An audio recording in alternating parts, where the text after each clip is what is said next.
Assalamualaikum warahmatullahi wabarakatuh.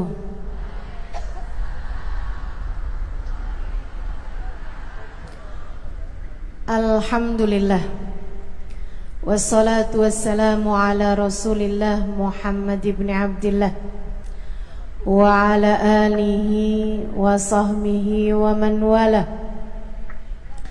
Subhanaka la ilma lana illa ma 'allamtana innaka antal alimul hakim. Rabbi shrah li sadri wa yassir li amri wahlul 'uqdatan min lisani yafqahu qawli. Amma ba'du. Alhamdulillah, Allah sampaikan juga saya ke tempat ini, masjidnya Allah Subhanahu wa taala, bait min buyutillah, rumahnya Allah. Mudah-mudahan kita udah disampaikan di rumah Allah di dunia, Allah sampaikan pula ke Baitullahil Haram di Mekkah, dan Allah sampaikan pula di tempat keridhaannya surga Allah di akhirat nanti insyaallah. Amin ya rabbal alamin. Rabbi la tukhzini yawma yub'atsun yawma la yanfa' mal wala banun illa man atallaha biqalbin salim. Kata Nabi Ibrahim yang Allah tuliskan dalam Al-Quran, ya Allah, jangan kecewakan aku, jangan buat aku susah pada hari di mana Engkau membangkitkan hamba-hambamu. Nanti di akhirat saat manusia dibangkitkan, ya Allah, jangan buat saya susah, jangan buat saya kecewa. Yauma la yanfa' mal wala banun, hari yang itu loh ya Allah, hari yang tidak bermanfaat orang bawa harta, hari yang tidak bermanfaat orang bawa anak. Yang bermanfaat hanyalah orang yang datang pada Allah biqalbin salim, dengan membawa hati yang selamat. Karenanya siapapun di antaramu yang akan menuju ke akhirat, semua dari kita menuju ke akhirat. Siapapun di antaramu yang kepengen di hari akhiratnya nanti menjadi orang yang tidak susah, menjadi orang yang tidak sedih, menjadi orang yang tidak kecewa, menjadi orang yang tidak ketakutan, menjadi orang yang berhasil. Siapa di antaramu yang kepengen di hari akhiratnya nanti berbahagia, bersukacita? Siapa yang kepengen di hari akhiratnya nanti bergembira? Pastikan saat-saat ini, saat hidupmu di dunia ini, pastikan kamu sedang menuju kepada keselamatan hati. Hatimu selamatkan, hatimu selamatkan teman-teman, hatimu selamatkan.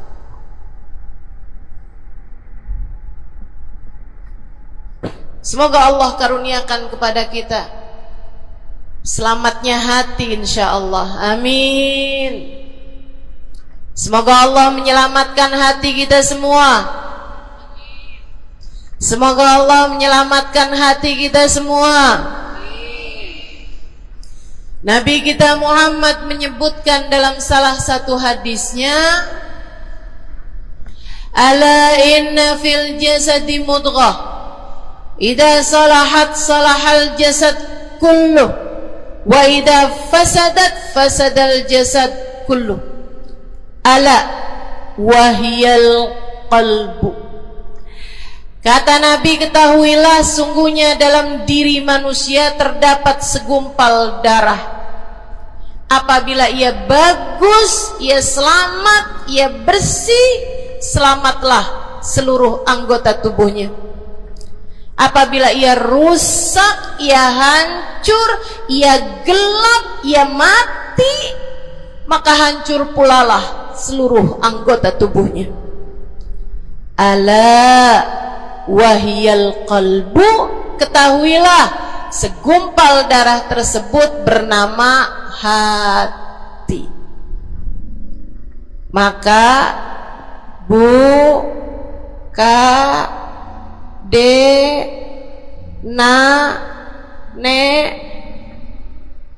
banyak nenek-nenek di sini.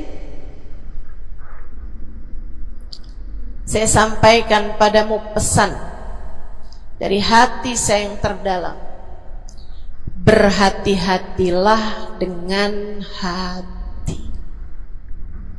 Yang hati-hati sama hati, apa yang ada di dalamnya?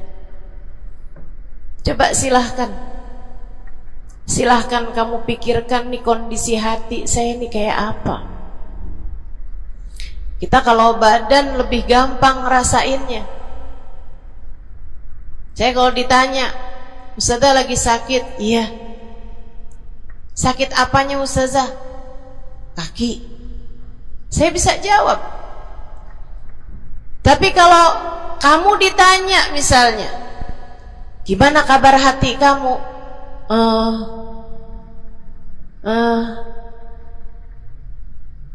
Gimana kabar hatimu? Sehatkah? Sakitkah? Atau bahkan sakaratul maut? Hatimu bercahayakah? Gelapkah? Atau bahkan mati? Bagaimana kabar hatimu, teman-teman? Bagaimana kabar hatimu? Innallaha la yanzur, kata Nabi Muhammad dalam hadis yang lain. Innallaha la yanzur ila suwarikum wala ila absyarikum, walakin yanzur ila qulubikum. Sungguhnya Allah tidak melihat kepada badan kalian, Allah tidak melihat kepada warna kulit kalian. Allah nggak peduli hidung kamu mancung ataukah pesek. Allah nggak peduli kulit wajahmu mulus ataukah berjerawat. Allah nggak peduli kamu tinggi ataukah pendek. Allah nggak peduli warna kulitmu semacam apa. Yang Allah Subhanahu wa taala lihat, yang Allah Subhanahu wa taala perhatikan adalah hatimu. Adakah ia mulus? Adakah ia penuh dengan penyakit-penyakit? Yang Allah pandang darimu adalah hatimu. Nih, sekarang saat kamu duduk sama rata di tempat ini, teman-teman, meskipun ada yang lebih tinggi, ada yang lebih rendah, tapi kita duduk nih sama-sama di tempat ini nih.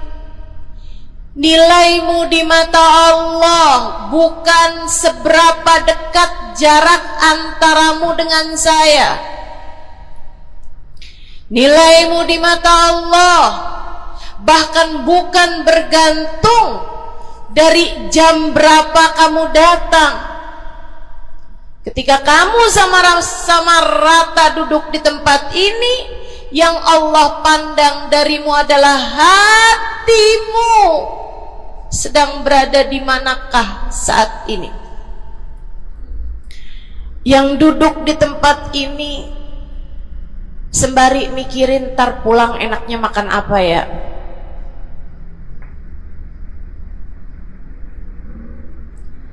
Yang duduk di tempat ini sambil mikirin, kok saya lapar ya? Iya, belum sarapan. Gara-gara buru-buru takut nggak kedapatan tempat duduk, gara-gara buru-buru kepengen bisa lihat mukanya Ustazah Halimah yang viral.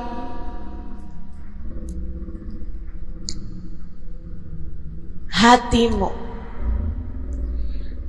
Allah melihat darimu nilaimu di hadapan Allah. Nilaimu di hadapan Allah saat ini bukan bergantung dari seberapa awal kamu datang, bukan bergantung pada hal-hal yang lainnya, akan tetapi yang Allah lihat darimu adalah hatimu. Adakah Allah di dalamnya? Adakah Allah di dalamnya? Adakah Allah di dalamnya? Pun demikian dengan kamu saat sholat, pun demikian saat kamu sedang sedekah. Semuanya masalah hati, teman-teman. Semua masalah hati. Kata guru saya Sayyidil Habib Umar bin Hafid, al-madar kullal madar fi salahil gulub. Urusan segala urusan, sumber segala macam urusan, dasar segala macam urusan ada pada bagusnya hati. Kalau udah hatinya bagus, bagus semuanya. Kalau udah hatinya busuk, busuklah semuanya. Semoga Allah selamatkan kita dari busuknya hati.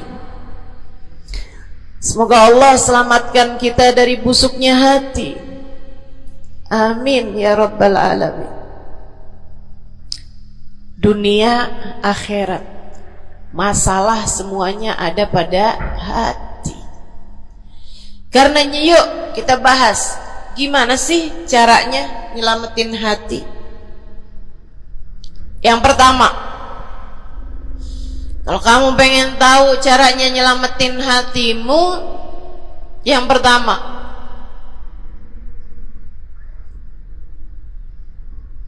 bersihkan sampah-sampahnya. Nih, kamu mau rumah itu biar bagus, biar terjaga, biar selamat. Kamu lihat dalamnya, wow, banyak sampah, banyak noda, banyak kotoran. Dari mulai kotorannya cicak, ayam, sampai mungkin anjing, karena lama nggak ditempatin. Karena lama nggak ditempatin. Ada banyak di antara kita yang kondisi hatinya semacam itu. Sampah begitu banyak dalam hatinya. Ada banyak di antara kita umat Islam yang kondisi hatinya semacam itu. Begitu banyak sampah di dalam hatinya tersebut. Semoga Allah selamatkan semuanya, amin. Maka hal pertama, kalau kamu kepengen punya hati yang selamat, yang nomor satu adalah bersihkan hatimu dari semua sampahnya, keluarin. Apa sampahnya hati? Dosa-dosa yang telah kamu lakukan. Idza aznaba al-'abd nakat fi qalbihi nuqtah sauda. Kata baginda kita Nabi besar Muhammad, idza aznaba al-'abd, ketika seorang hamba mengerjakan dosa, tertorehlah di dalam hatinya satu titik hitam. Sampahnya hati. Kamu tiap kali bikin dosa, dosa apa aja? Bukan hanya dosa besar zina, bukan hanya dosa besar minum minuman keras atau narkoba, bukan hanya dosa besar judi atau riba, bukan hanya dosa-dosa besar. Kalau itu titik hitam yang sangat besar tertoreh di dalam hatimu itu. Bahkan dosa-dosa kecil, sekedar marah-marah sama suami atau ngambil uang suami. Gimana? Pernah? Rezeki istri solehah ustazah, lagi mau nyuci, kelihatan alhamdulillah.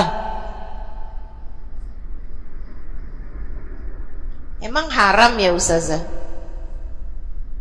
Ya haram, bukan punya kamu. Kan katanya ada hak istri dalam harta suami. Iya betul kalau dia kasih.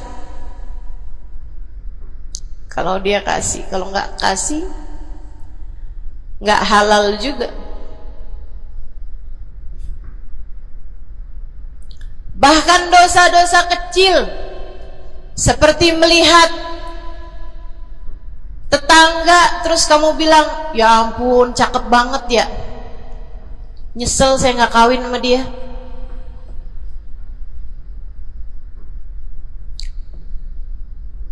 Dosa. Seperti memandang seseorang dengan pandangan menghina, seperti membicarakan aib orang lain. Setiap kali kamu berbuat dosa, apapun bentuk dosanya, satu titik hitam tertoreh di dalam hatimu itu. Ini istighfar wa tab. Musih. Kalau dia beristighfar, kalau dia bertaubat, dihapuslah titik hitam tersebut. Wa illa, kalau enggak, ya tetap aja ada. Kamu bikin dosa lagi, bikin dosa lagi, bikin dosa lagi, bikin dosa lagi. Enggak pernah istighfar, enggak pernah memperbaiki diri. Aurat tidak kamu tutup dengan baik, sehingga akhirnya setiap kali kamu keluar dilihat oleh laki-laki yang bukan mahrammu. Satu titik hitam, satu titik hitam, satu titik hitam. Sampai terkadang hati seseorang dipenuhi dengan titik-titik hitam. Hatinya menjadi legam, hatinya menjadi penuh dengan titik-titik hitam.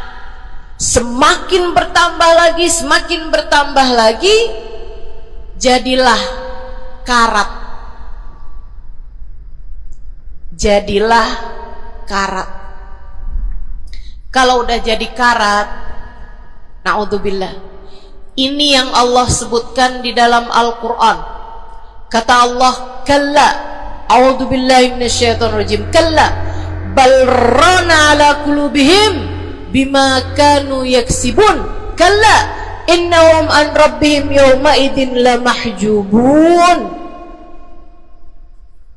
Kalla, kata Allah, balran, ada ran, ada karat di dalam hati mereka, tersebab dosa, dosa, dosa yang menumpuk tanpa pernah dimohonkan ampunan.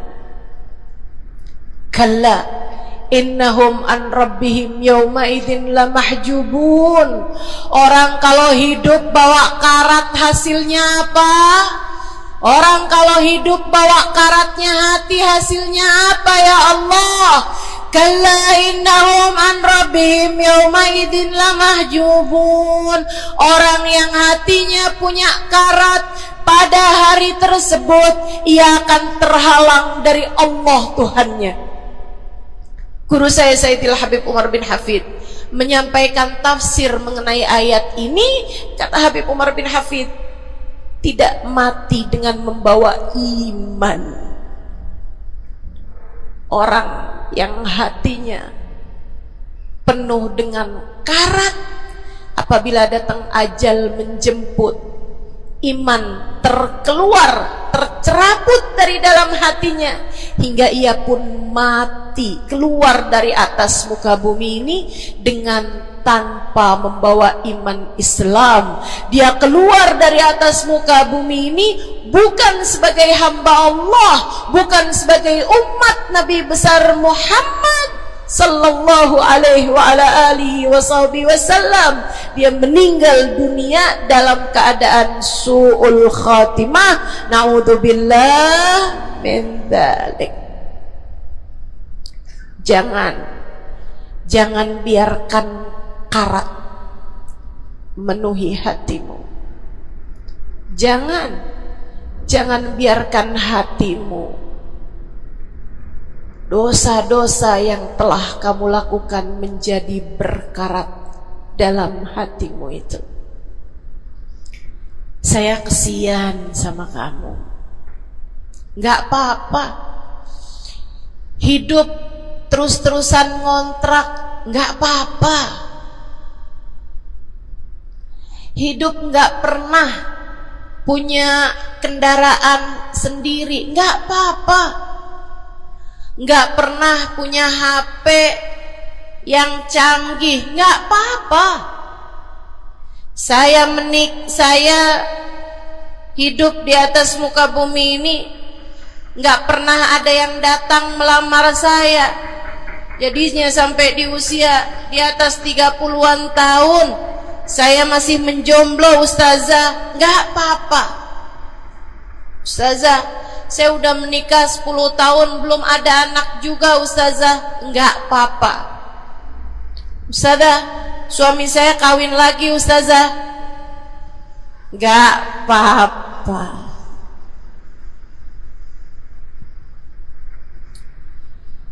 Hidup di dunia ini, apapun yang terjadi, semuanya hanyalah sementara. Kamu hanya perlu memastikan agar tatkala datang ajal menjemput, kamu punya modal. Dan modal utamanya yang nomor 1 adalah hati yang bersih, hati yang selamat.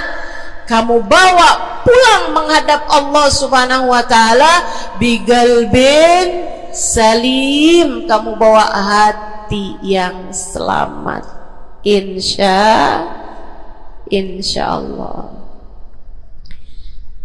Mati nggak bawa suami nggak apa-apa, mati nggak bawa anak nggak apa-apa, nggak bakalan jadi pertanyaan malaikat raqib atid. Tapi mati harus dengan membawa hati yang selamat. Mudah-mudahan Allah karuniakan. Mudah-mudahan Allah karuniakan. Saudaraku sekalian yang saya muliakan, maka bersihkan sampah-sampah dalam hatimu itu. Caranya gimana nih, ustazah? Dosa-dosa saya emang udah banyak banget. Saya di masa muda, di masa remaja, bahkan sampai udah tua juga nih, bergelimangan dengan dosa demi dosa. Banyak dosa saya, ustazah. Saya zaman muda berada dalam masa jahiliyah. Dosa, segala dosa saya kerjakan. Apa yang harus saya lakukan? Bersihkan karat-karat dalam hatimu itu dengan taubat. Minta ampun sama Allah, minta ampun sama Allah. Kamu perlu nangis sama Allah. Kamu perlu sungguh-sungguh minta ampunan sama Allah. Dosa segede gunung, kalau Allah mau melemparkannya ke dalam lautan ampunan, inna kaba'irad dunubi ful ghufrani kallamami. Katanya sahibul burda, sesungguhnya dosa-dosa besar dalam lautan ampunan, ia hanyalah seperti buih di dalam lautan. Gak ada artinya apa-apa kalau Allah mau ampuni. Dosa sebesar apapun, kalau Allah mau ampuni, gak ada artinya. Tapi dosa sekecil apapun, kalau Allah mau perhitungkan, kamu gak akan selamat. Saya sampaikan padamu atas nama cinta, dosa sekecil apapun yang kamu lakukan, jika ia tidak berjumpa dengan ampunan Allah, kamu bisa tidak selamat. Iblis nyembah Allah 70.000 tahun lamanya. Sujud di atas bumi, dia sujud, bumi dihancurkan, Allah naikin dia ke langit. Di atas langit dia sujud, ganti-ganti posisi sujudnya. Karenanya Imam Ghazali dalam kitabnya Minhajul Abidin mengatakan, ma min buq'ah minal ard was sama, tidak ada satu jengkal tanah baik di bumi ataupun di langit illa waqad sajad iblis fihi sajdah. Iblis udah pernah sujud di sana, di semua tempat di bumi maupun di langit. Paling banyak ibadahnya ternyata bukan seorang wali. Paling banyak ibadahnya ternyata bukan seorang nabi. Kalau hitung-hitungan panjang-panjangan ibadah, ibadahnya iblis lebih panjang daripada siapapun dari makhluknya Allah Subhanahu wa ta'ala yang pernah tinggal di bumi ini. Akan tetapi dia nggak nurut. Iblis ibadah 70.000 tahun, nggak nurut sekali doang, sekali aja. Wa idh qulna lil malaikati isjudu li Adam fasajadu illa iblis. Ketika kami memerintahkan seluruh makhluk yang ada di langit, seluruh malaikat kami perintahkan, wahai malaikat-malaikatku, sujudlah kalian kepada Adam. Fasajadu, mereka semuanya sujud, illa iblis, kecuali iblis doang, tantang petenteng gak mau sujud. Allah tanya, ma manaka antas judali Adam id amartu. Iblis, apa yang bikin kamu gak mau sujud kepada Adam, padahal aku yang telah memerintahkanmu? Bukankah kamu selama ini sujud di bumi, di langit untuk menyembahku? Sekarang aku perintahkan padamu untuk sujud, kenapa kamu gak mau sujud padanya? Iblis gak bilang, ya Allah, kan perintahnya tadi malaikat, saya kan bukan malaikat ya Allah. Gak gitu. Tak gitu. Saudariku sekalian yang saya muliakan, bahkan iblis nggak bilang males, ya Allah saya sujud lagi bisulan misal, nggak gitu juga. Makanya orang yang meninggalkan taat karena malas, karena bodoh misalnya, itu lebih dimaklumi teman-teman daripada yang kayak iblis ini nih. Ketika ditanya apa yang membuatmu gak mau sujud, wahai iblis, kepada Adam, iblis dengan bongahnya, dengan sombongnya mengatakan, ana khairun minhu, saya lebih baik daripada Adam. Khalaqtani min nar wa khalaqtahu min tin, saya berasal dari api sementara Adam berasal dari tanah. Tanah diinjak-injak ya Allah, sementara api begitu hebatnya. Fahbit minha fa innaka rajim. Kata Allah, kita yang taat sama dosa sama-sama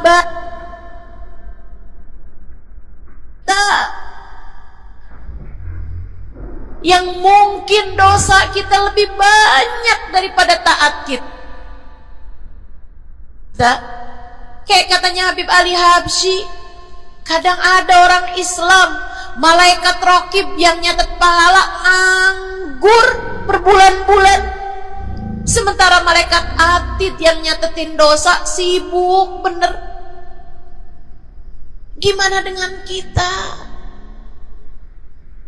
Iblis hanya satu saja melanggar aturan Allah. Allah kemudian mewahyukan padanya, keluar kamu wahai iblis dari surgaku, sesungguhnya kamu terkutuk.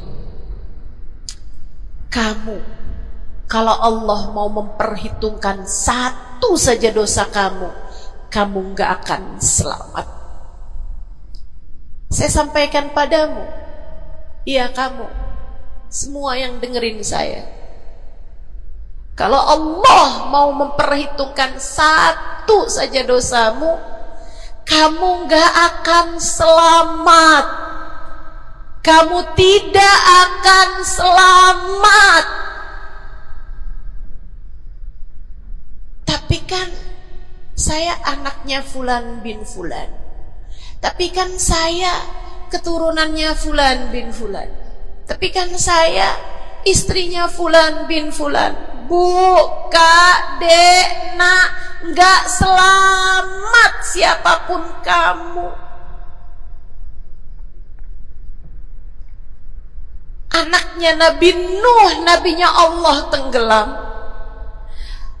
Pamannya Nabi Muhammad, paman baginda kita Nabi besar Muhammad, Abu Lahab, Allah tuliskan kehancurannya, kecelakaannya, kebinasaannya di dalam Al-Quran.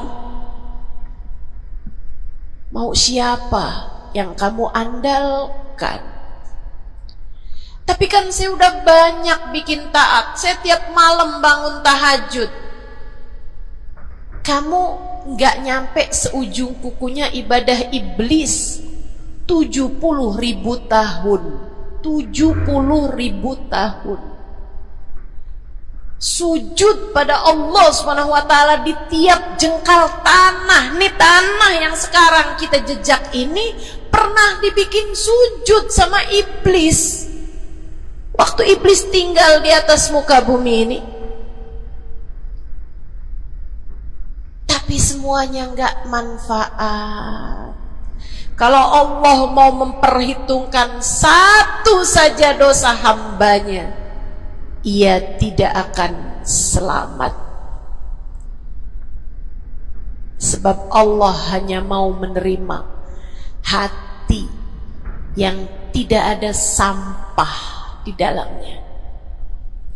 Sebab hanya berkenan menerima hati yang tidak ada noda-noda di dalamnya. Sampah hatimu bersihkan, dosa-dosamu taubati, mintalah ampun kepada Allah, mintalah ampun kepada Allah. Bangunlah di waktu malam, mandilah dengan mandi taubat.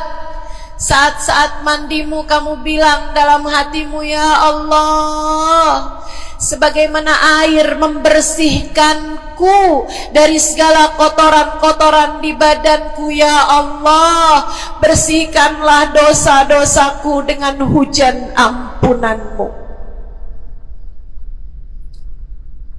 Kemudian sholatlah 2 rakaat, 4 rakaat, sholat taubat.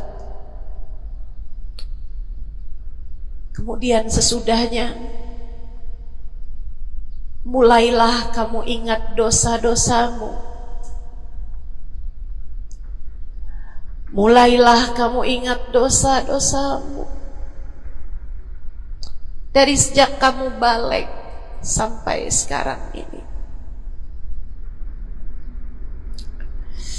Betapa ia telah menggunung, betapa ia telah melumuri dirimu itu, betapa ia telah menjadikan dirimu kotor.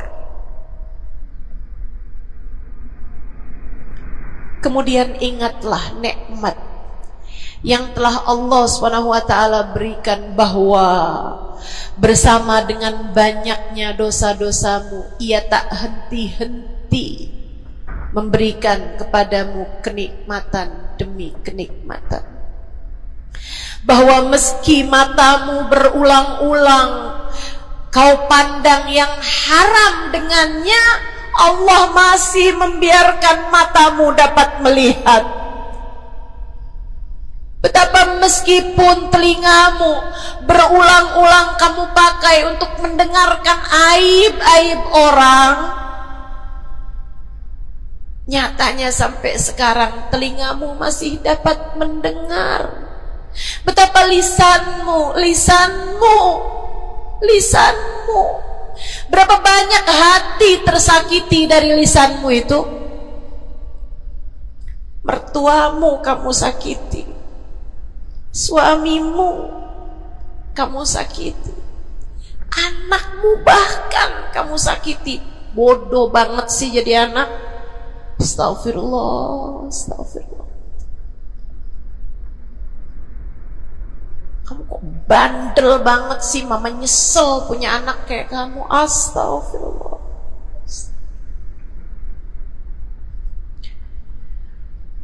Betapa lisanmu menyakiti hati tetanggamu, saudara-saudarimu, sahabat-sahabatmu,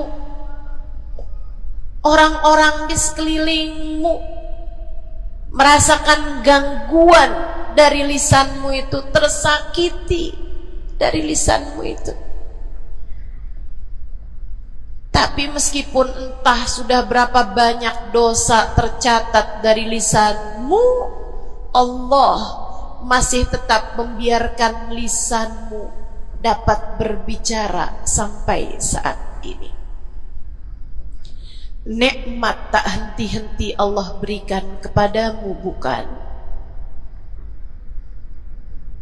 Betapa durhakanya diri kita, namun betapa penuh rahmatnya Allah kepada kita. Betapa berlumurannya kita dengan dosa-dosa, namun betapa Allah bersama dengan segala dosa-dosa yang kita lakukan tak henti-hentinya membanjiri kita dengan kenikmatan. Wa in ta'uddu nikmatallahi la tuhsuha. Kalau kamu mau hitung nikmatnya Allah, kamu tak akan pernah mampu menghitungnya. Sesudah kamu ingat-ingat dosamu, kamu ingat nikmat Allah kepadamu,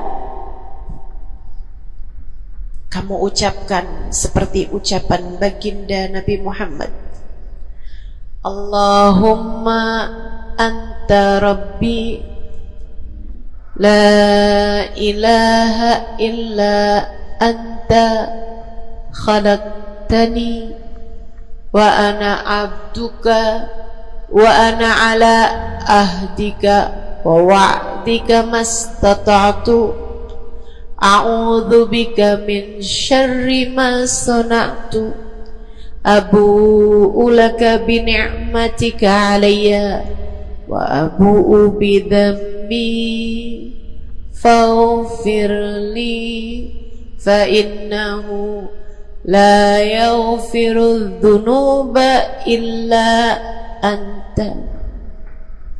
Ya Allah, Engkau adalah Tuhanku, tak ada Tuhan kecuali Engkau. Aku adalah hamba-Mu yang Kau perintahkan buat taat, yang Kau perintahkan untuk menepati janji semampuku. Ya Allah, aku berlindung dari buruknya perbuatan yang telah aku lakukan. Begitu buruk, begitu jelek dosa yang telah aku perbuat padamu, ya Allah. Abu'u laka bi ni'matika 'alayya. Ya Allah, Engkau selalu datang padaku dengan berbagai macam kenikmatan-kenikmatan. Wa abu bidzambi, sementara aku selalu datang padamu dengan dosa demi dosa. Faghfirli, ampunilah aku ya Allah. Fa innahu la yaghfiru dzunuba illa anta. Bukankah tak ada yang dapat mengampuni dosaku selain Engkau ya Allah. Minta ampun sama Allah, minta ampun sama Allah. Yang serius, menangislah di hadapannya. Menangislah di hadapannya. Dalam keheningan malam saat tiada sesiapapun yang melihatmu. Jauhkan dulu apapun yang dapat membuatmu kehilangan konsentrasi. Jangan lagi khusyuk-khusyuk begitu tiba-tiba kedengaran suara Shopee.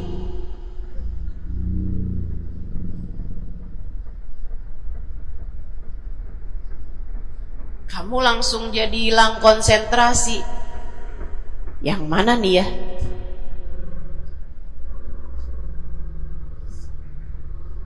Bismillah. Kalau kamu pengen punya hati yang selamat, nomor 1 adalah taubat. Taubatan nasuha. Taubat yang sungguh-sungguh. Nyesel telah berbuat dosa, meninggalkan dosa-dosa tersebut, berjanji untuk tidak mengulanginya lagi.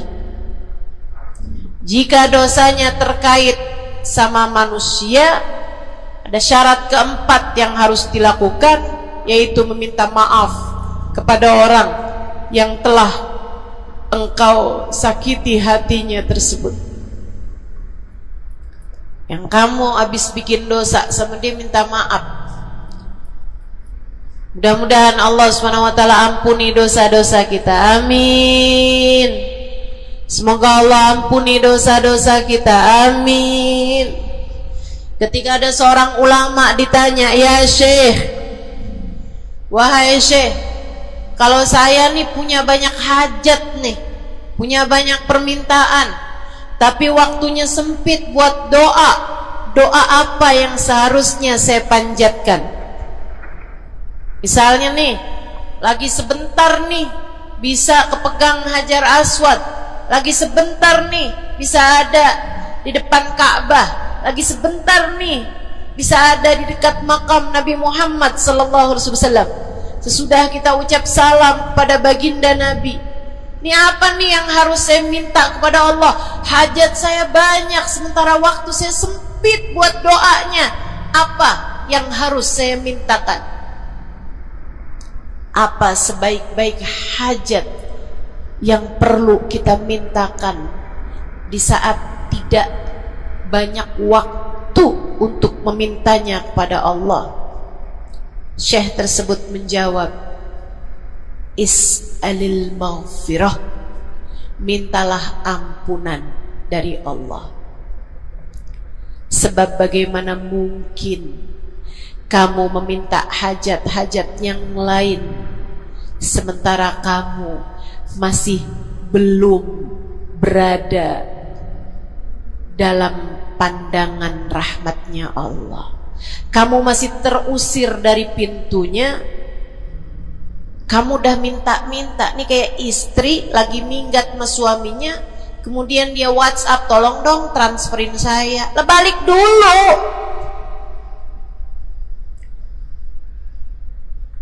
Baru minta.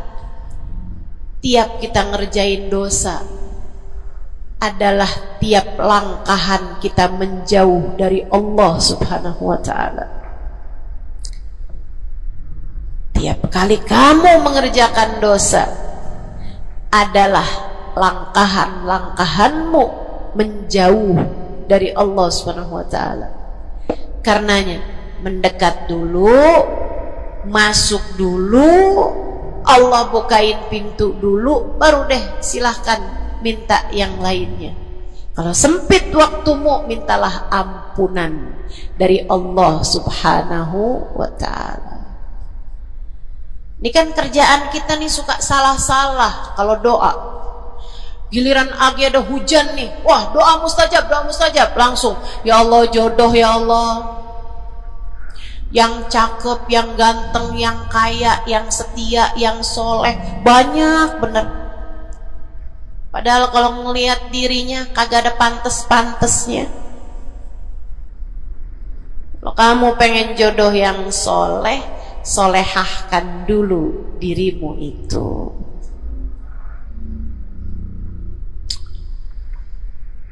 Begitu datang hujan, ya Allah, duit yang banyak, ya Allah, duit yang banyak, ya Allah. Mintalah dulu ampunan. Sebab kamu mati nggak bawa jodoh nggak apa-apa, kamu mati nggak bawa duit nggak apa-apa. Tapi kita mati harus bawa ampunan Allah Subhanahu wa ta'ala.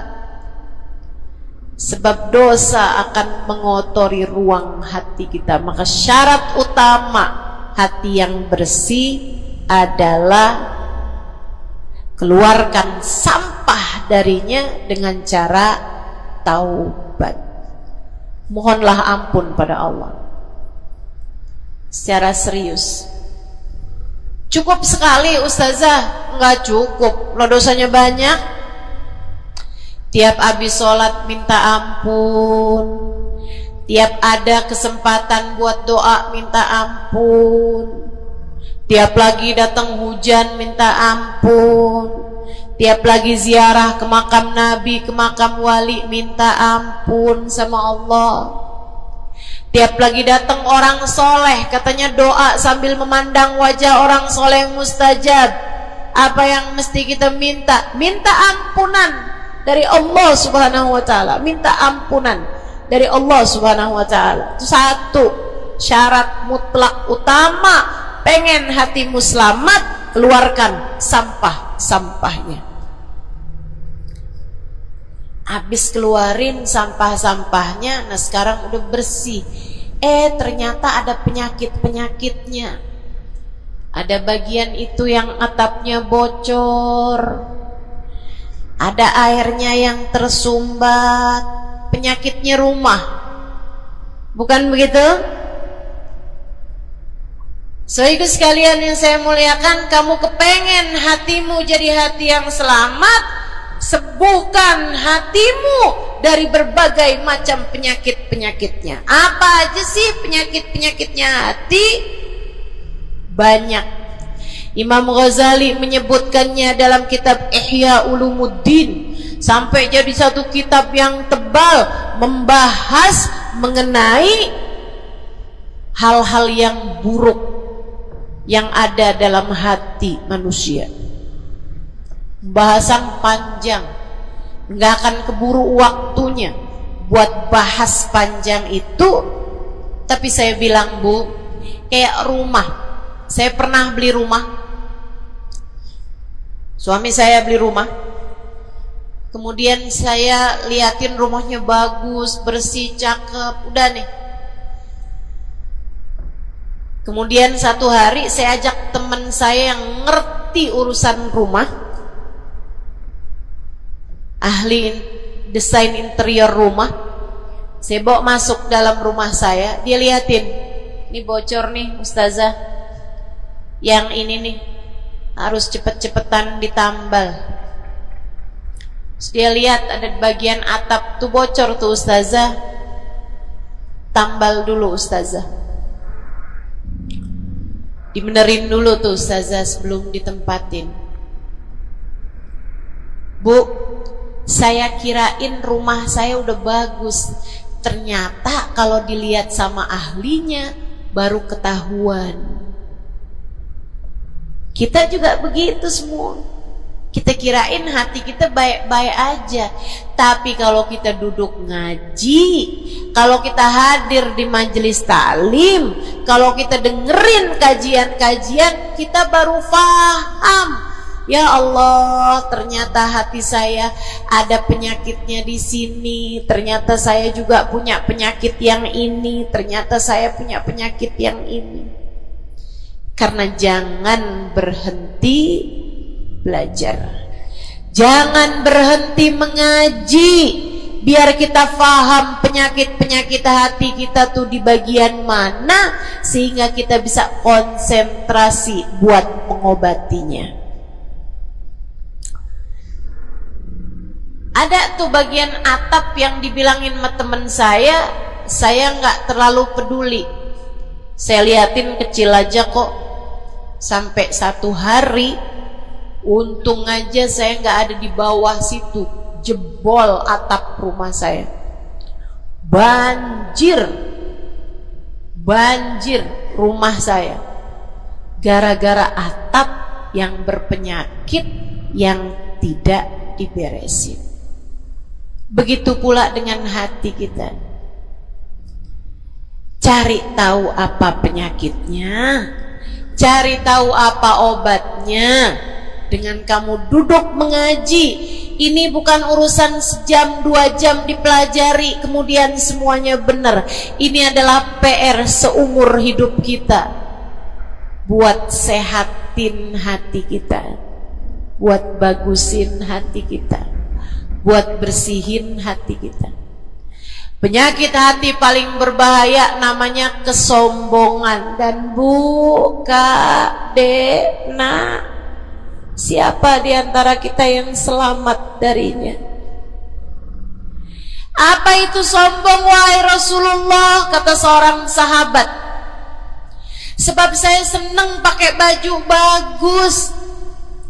Saya Rasulullah senang makan enak, senang pakai baju bagus. Saya sombong kalau gitu, wahai Rasul. Enggak, bukan itu yang namanya sombong. Kamu punya baju bagus, pakai. Jangan punya baju bagus, saya kalau pakai ini kelihatannya sombong. Ya udah dah, saya pakai yang rombeng-rombeng aja. Punya baju bagus tapi daster udah robek, itu aja yang dipakai.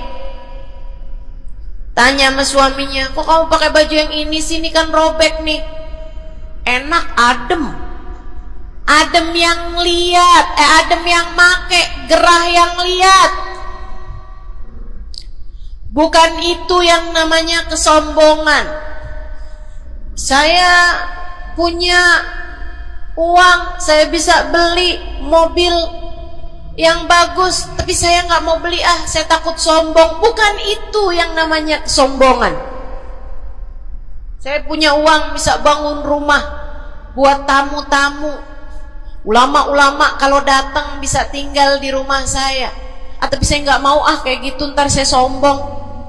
Bukan itu yang namanya kesombongan. Sombong,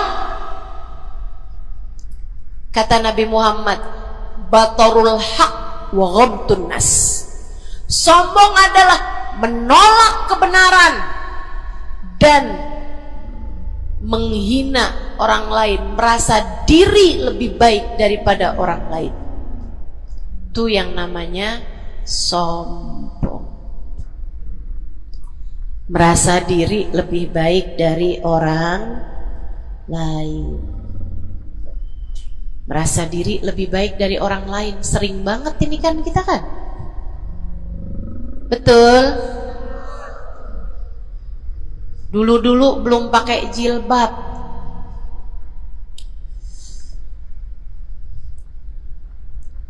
nggak ngerjain taat yang namanya menutup aurat. Habis itu kemudian pergi majelis, hadir kajian pakai jilbab rapi banget, bahkan tumpuk-tumpuk. Ustadzanya pakai jilbab 1 lapis, dia pakai 3 lapis. Tapi dia ngelihat orang-orang yang belum pakai jilbab, ya ampun, belum dapat hidayah, sian.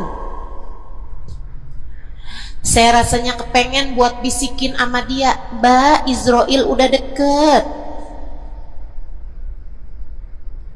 Boleh gak sih Ustazah saya bisikin di telinganya, Malaikat penjaga neraka kirim salam. Astagfirullah. Dulu kamu berbuat dosa dengan membuka auratmu, kini kamu berbuat dosa dengan dosa kesombongan. Itu namanya bukan taubat, itu namanya bukan hijrah, itu namanya pindah dosa. Dari satu dosa membuka aurat menjadi dosa kesombongan, dan bisa jadi di hadapan Allah dosa kesombongan lebih besar nilainya daripada dosa membuka aurat. Bisa jadi, bisa jadi. Para ulama mengatakan rubba maksiatin awrathat dhullah ahabbu ilallah min ta'atin awrathat kibra. Terkadang kemaksiatan yang melahirkan rasa rendah diri di hadapan Allah lebih Allah sukai daripada ketaatan yang melahirkan kesombongan. Hati-hati, hati-hati sama hati. Jangan biarkan kesombongan merusak hidupmu. Jangan. Ada banyak para istri yang merasa dirinya lebih mulia daripada suaminya. Banyak. Hati-hati, hati-hati. Saya belajar dari umi saya. Meninggal dunia 2 tahun yang lalu. Belum sampai hampir 2 tahun. Saudariku sekalian yang saya muliakan, saya sering bilang sama umi saya, "Mi, maafin saya Mi ya." Umi saya bilang, "Nak, maafin Umi ya. Umi punya salah sama kamu nggak kurang daripada salah kamu sama Umi. Umi punya dosa sama kamu pasti lebih banyak daripada dosa kamu sama Umi."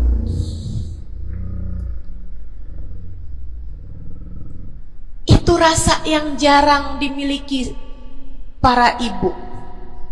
Seringnya ibu tuh merasa selalu lebih baik daripada anaknya. Seringnya ibu tuh merasa dia nggak punya salah, dia nggak punya dosa, yang punya dosa banyak tuh anaknya kepada dirinya, bukan begitu? Ayo minta maaf dulu sama ibu, ayo minta maaf dulu. Kan seringnya bilang gitu sama anak-anak kita. Kamu tuh nak, ibu ini adalah ibumu, surgamu berada di bawah telapak kakiku. Waduh, betul, al-jannah tahta aqdamil ummahat. Tapi ucapan kamu yang semacam itu kesombongan. Yakin bakal masuk surga? Yakin? Yakin bakal masuk surga, Bu? Para ibu yang suka bilang surgamu anakku berada di bawah telapak kaki ibumu, yakin kamu bakal masuk surga? Hah? Allah gak pernah wajib memasukkanmu ke dalam surga, Bu. Allah gak pernah wajib menghindarkanmu dari api neraka, Bu. Allah gak pernah wajib menjadikanmu ada di belakang Nabi Muhammad.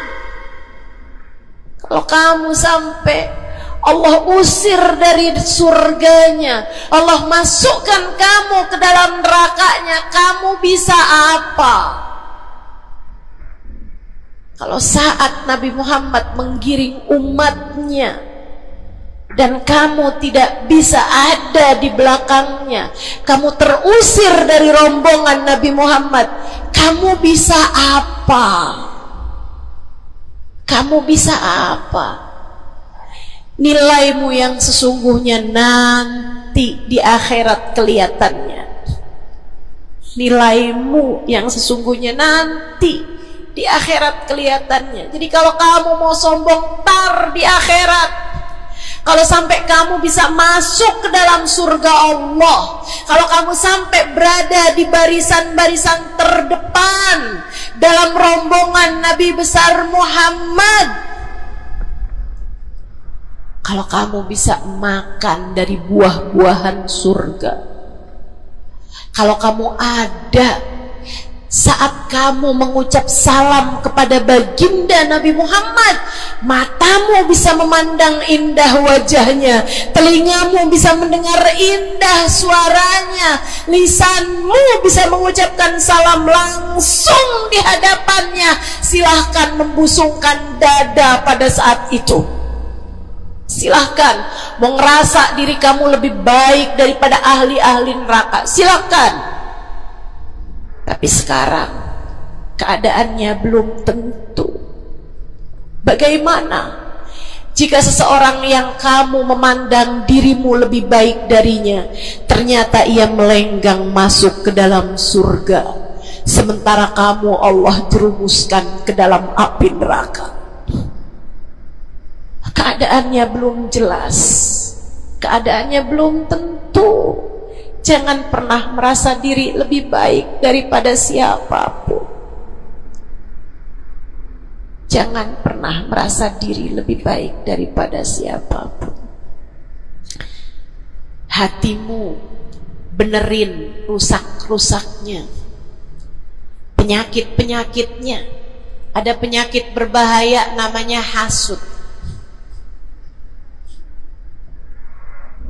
Ada penyakit berbahaya namanya hasud. Apa itu hasud? Seneng orang lain dapat kesulitan, seneng kalau orang lain dapat kemalangan, kesusahan, susah hati kalau orang lain dapat kesenangan. Tuh, seneng orang lain susah, susah orang lain seneng, itu namanya hasud. Ada tetangga naikin rumah, bangun rumah, dinaik darahnya. Ada orang tetangganya yang sebelah kiri beli mobil, dia pun diangkut pakai mobil ambulan. Busuk bener hatinya, dimakan sama sifat namanya sifat hasud. Nggak seneng lihat orang lain seneng. Kalau orang lain dapat kesusahan, seneng bener. Si ibu itu kemarin habis tabrakan, pantas aja dia tabrakan. Kamu tahu kan, si ibu yang itu tuh suka ngerebut laki orang, ngerebut suami orang. Jelek teman-teman, jelek. Tapi kamu ngomongin orang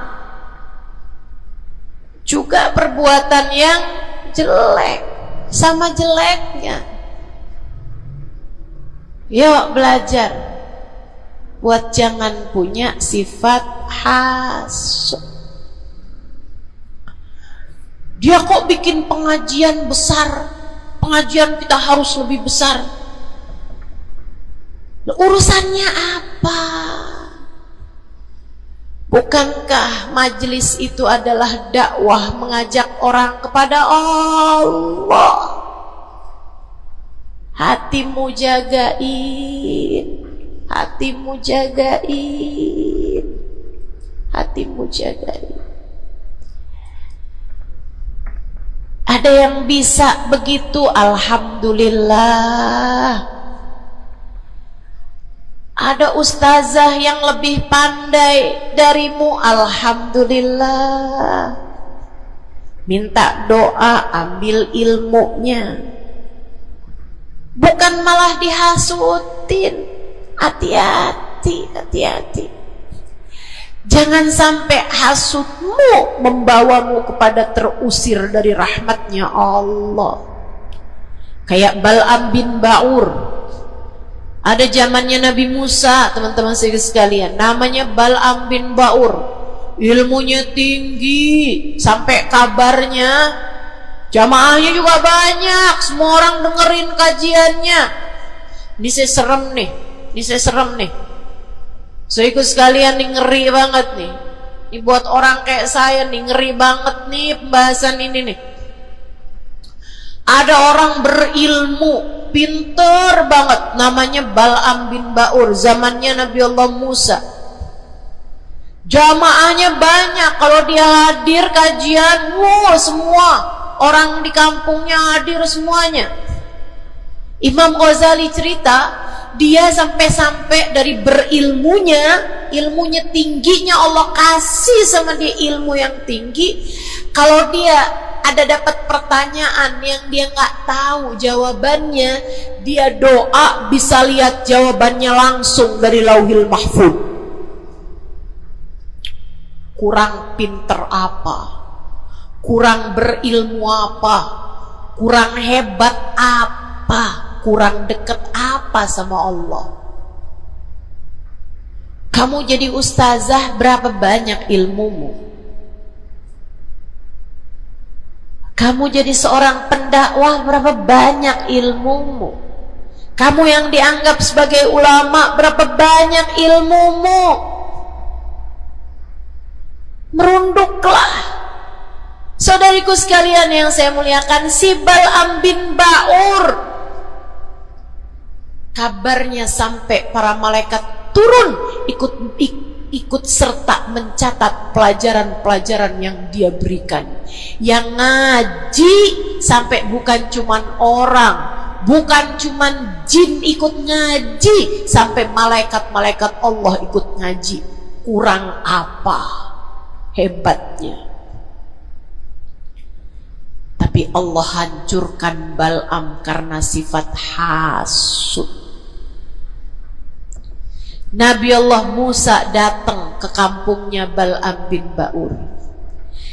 Jamaahnya Bal'am bin Ba'ur semua datang kepada Nabi Musa. Nabinya Allah, tentu saja semua datang. Semuanya datang kepada Nabi Musa. Semua minta doa kepada Nabi Musa. Semua berharap berkah dari Nabi Musa sebagai seorang nabinya Allah Subhanahu wa ta'ala, Jalla Jalaluhu wa ta'ala azamatuh. Yang biasa hadir di majelisnya Bal'am kepengen istiqomah, kepengen rutinannya nggak terganggu, jadi dia tetap bikin rutinan walaupun ada Nabi Allah Musa alaihissalam. Jamaahnya dikit yang hadir. Mulai nih orang-orang yang berpenyakit datanglah kepada Bal'am bin Ba'ur. Rupanya Bal'am bin seorang nabinya Allah. Dia nggak lihat Nabi Musa sebagai seorang yang diberi kelebihan lebih banyak daripada dirinya, karena diwahyukan wahyu kepadanya. Bal'am bin Ba'ur termakan sifat hasud. Ia pun berdoa meminta kepada Allah, ya Allah, hancurkanlah Musa. Ya Allah, hancurkanlah Musa. Hancurkanlah Musa, ya Allah. Saudaraku sekalian yang saya muliakan, Allah angkat semua kelebihannya Bal'am bin Ba'ur. Bahkan kabarnya dialah orang ateis pertama di atas muka bumi ini yang mengatakan alam semesta enggak ada Tuhannya. Ngeri. Allah cabut bahkan iman dari dalam hatinya Bal'am bin Ba'ur. Iman Allah cabut. Dari yang asalnya berilmu kayak begitu, Allah sampai cabut imannya, teman-teman saudaraku sekalian. Allah pun ceritakan tentang Bal'am bin Ba'ur dalam Al-Quran. Kata Allah Subhanahu wa ta'ala, a'udzu billahi minasyaitonir rajim. Famathaluhu kamathalil kalbi in tahmil alaihi yalhath aw tatrukhu yalhath Perumpamaannya Bal'am bin Ba'ur seperti anjing. Kalau kamu angkat, dia menjulur-julurkan lidahnya. Kalau kamu tinggalkan, dia pun juga tetap menjulur-julurkan lidahnya. Dianjing-anjingin, bukan sama orang, sama Allah subhanahu wa ta'ala. Lihat betapa Allah subhanahu wa ta'ala kalau murka sama seseorang nggak tanggung-tanggung. Siapapun kamu,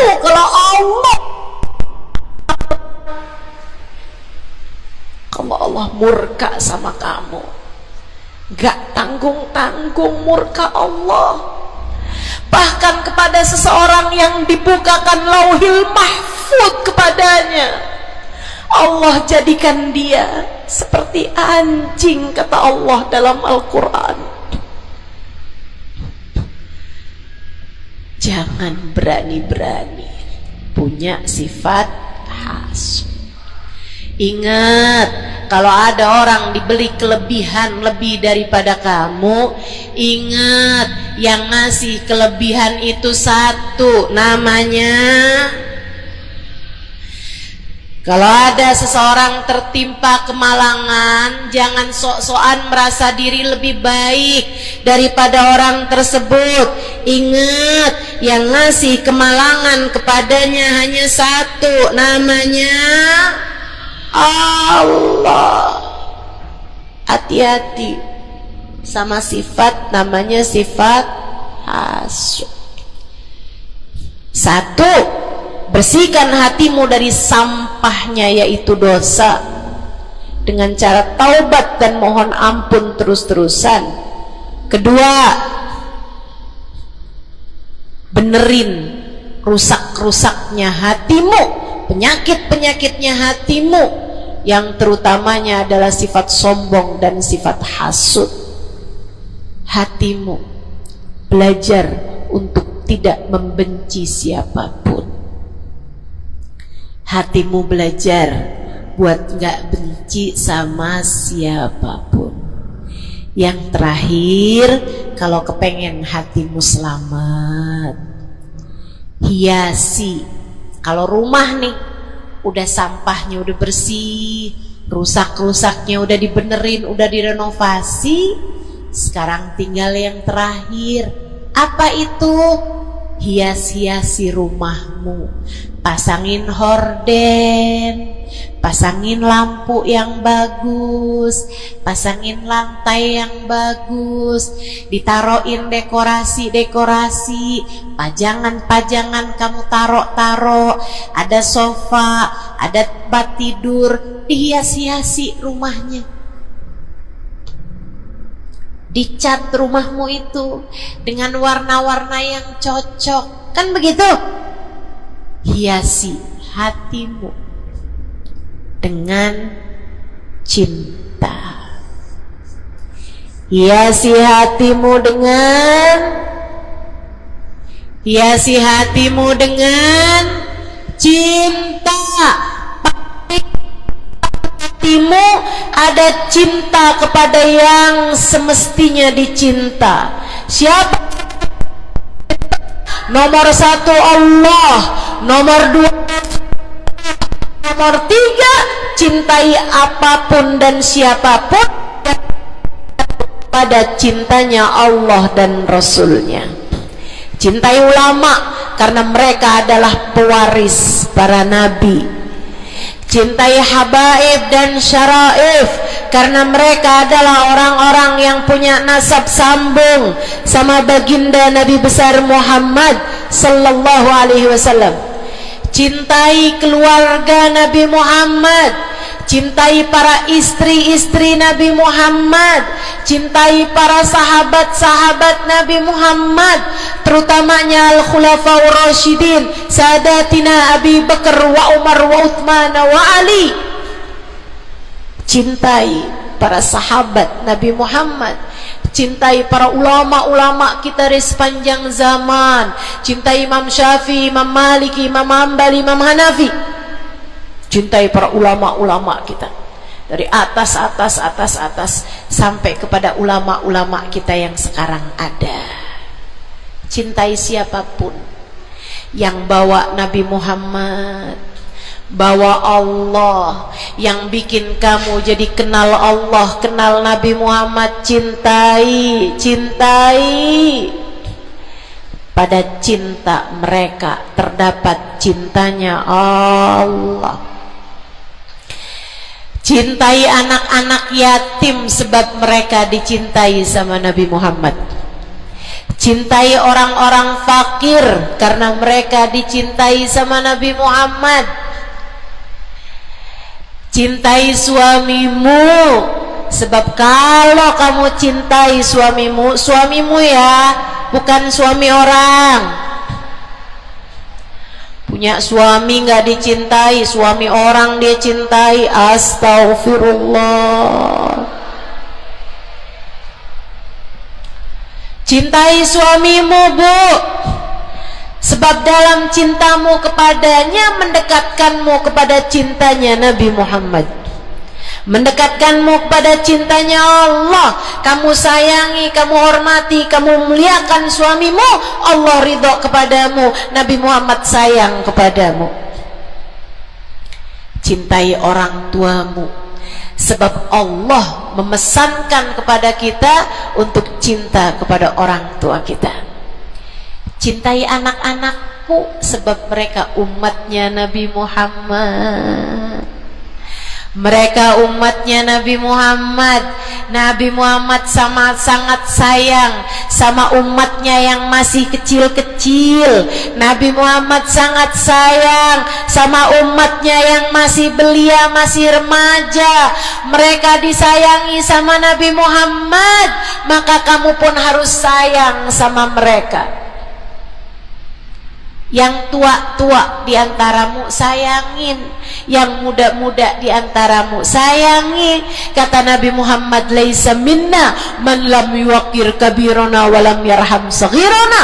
Tidak termasuk diantara umat Islam yang enggak hormat sama yang tua, yang enggak sayang sama yang muda.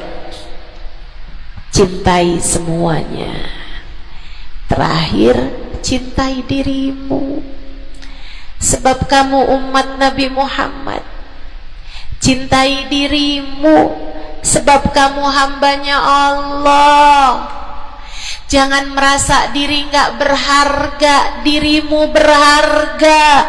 Dirimu layak masuk surga kalau kamu taat sama Allah. Jangan menganggap diri nggak ada artinya. Jangan. Kamu berarti sebab ada kalimat paling tinggi di dalam hatimu. Bunyinya kalimat La ilaha illallah Muhammad Rasulullah. Kamu berharga, saudariku sekalian. Kamu berharga. Jangan mau menghinakan dirimu dengan kemaksiatan. Jangan mau menghinakan dirimu dengan merebut suami orang. Jangan mau menghinakan dirimu dengan berharap uang, kemudian kamu meminta-minta kepada orang, kamu mengemis-ngemis kepada orang. Kamu umat Nabi Muhammad, kamu hamba Allah Subhanahu wa ta'ala. Kalimat indah ada di dalam hatimu. Jangan hinakan dirimu itu. Mari terhormat, jalanin sholat, jangan pernah tinggal. Mari terhormat, tutup auratmu, jangan dibuka-buka. Mari terhormat, cintai dirimu, bangun di waktu malam, sholat malam, angkat tangan, minta kepada Allah. Mari terhormat, baca sholawat sebelum tidur. Wahai Rasulullah, saya adalah umatmu, berharap akan dapat masuk surga di belakangmu ya Rasulullah. Mari cintai dirimu sebagai hamba Allah, sebagai umat Nabi Muhammad. Insya Allah. 3 hal itu jika kamu lakukan, bersihkan hati dari dosa-dosa, sembuhkan penyakitnya hati yang ada dalam dirimu.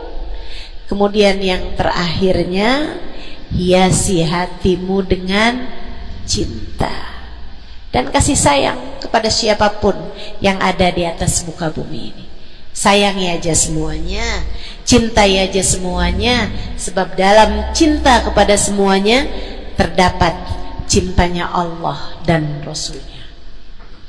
Saya sakit, tapi saya tetap datang ke Pontianak karena saya sayang, karena saya cinta sama orang-orang Pontianak. Bukan karena Pontianaknya, tapi karena yang berkumpul di sini adalah umatnya Nabi Muhammad. Saya berharap dengan saya datang padamu, umatnya Nabi Muhammad, semoga Nabi kalian berkenan memandang saya dengan kasih sayangnya. Saya datang ke sini walaupun sakit, karena saya tahu kalian semua hambanya Allah. Ada keberkahan dalam diri kalian yang saya berharap mendapatkan itu. Saya berharap dengan saya datang padamu, Allah Tuhanmu berkenan merahmati saya sebagai hambanya. Yuk, sayangi semuanya. Yuk, cintai semuanya. Rabbana zalamna anfusana wa illam taghfir lana wa tarhamna lanakunanna minal khasirin. Rabbana atina fid dunya hasanah fil akhirati hasanah wa qina adzabannar. Bifadli subhana rabbika rabbil izzati amma yasifun, wassalamun alal mursalin, walhamdulillahi rabbil alamin. Assalamualaikum warahmatullahi wabarakatuh.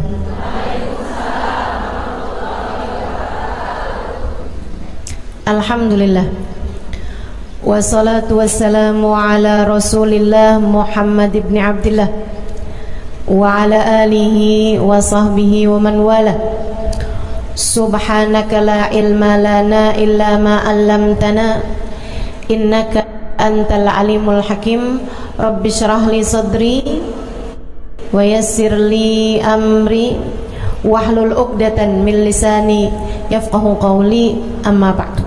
Baik, sebelum kita mulai, kita akan baca niat belajar bersama-sama. Mudah-mudahan ilmunya nanti sekali lagi jadi ilmu yang manfaat buat kita sekalian. Bismillahirrahmanirrahim. Nawaitu ta'allum wa ta'lim wan naf'a wal intifa' wal mudzakarah wat tadhkir wal ifadah wal istifadah wal hidza ala tamassuk bi kitabillah wa sunnati rasulillah sallallahu alaihi wa alihi wasallam wa du'a ilal huda والدلالة على الخير ابتغاء مرضاته وقربه وثوابه وحسن الخاتمة مع اللطف والعافية وصلاح العاقبة برحمتك يا أرحم الراحمين. لحضرة النبي محمد صلى الله عليه وسلم وآله وصحبه وأزواجه وذريته وأهل بيته وسلم وجميع الأنبياء والمرسلين والكل أجمعين أن الله يغفر لهم ويرحمهم ويعلي درجاتهم في الجنة وينفعنا ببركاتهم وأسرارهم وأنوارهم وعلومهم ونفعاتهم في الدين والدنيا والآخرة. الفاتحة. Baca bersama-sama. A'udzu billahi minasy syaithanir rajim. Bismillahirrahmanirrahim. Alhamdulillahi Rabbil Alamin Ar-Rahmanir Rahim Maliki Yawmiddin Iyyaka na'budu wa iyyaka nasta'in Ihdinas siratal mustaqim Siratal ladzina an'amta 'alaihim ghairil maghdubi 'alaihim waladdallin Amin. Taqabbalallah minna wa minkum taqabbal ya karim. Warraghbah fid dunya, sementara rakus ambisi terhadap dunia, tukathirul ham, bikin banyak sumpah, wal hazan, dan bikin banyak kesedihan. Bikin sedih badan kita, bikin sedih hati kita, bikin sumpek dan bikin akhirnya jadi berpenyakit ya badan kita ini. Ar-raghbah fid dunya. Wal batalah, sementara batalah, kalau di situ diartiin apa batalah? Nganggur ya, benar. Cuman bahasa yang enak apa ya? Tugasil galba, lalai dari Allah, maksudnya ya nggak kepengen dunia juga, nggak kepengen akhirat juga gitu, kayak gabut.